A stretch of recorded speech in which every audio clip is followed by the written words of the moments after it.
نبی اکرم صلی اللہ علیہ وسلم کا فرمان ہے کہ انسان کے جھوٹا ہونے کے لیے اتنا ہی کافی ہے کہ وہ کسی بات کو سنے اور بغیر تحقیق کرے آگے پھیلا دے۔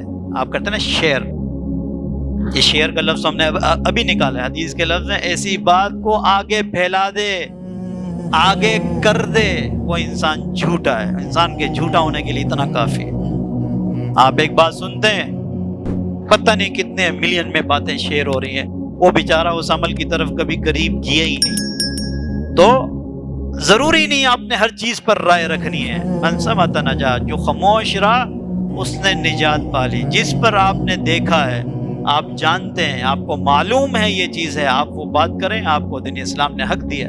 جس کے بارے میں آپ جانتے ہی نہیں، آپ کو علم ہی نہیں ہے، تو آپ وہ بات کیوں کرتے ہیں؟ آپ وہ بات نہیں کریں، نہ وہ بات سنیں۔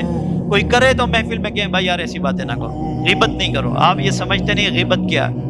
بھائی غیبت یہ ہے کہ اگر میرے اندر کوئی نقص موجود ہے، میرے پیٹھ پیچھے آپ اسے بیان کر رہے ہیں الگ الگ محفلوں میں، تو یہ غیبت ہے۔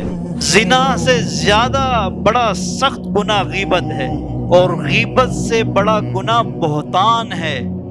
وہ کیا ہے؟ وہ یہ ہے کہ میرے اندر کوئی عمل موجود نہیں ہے، آپ نے میرے نام سے منسوب کر دیا، یہ بہتان ہے۔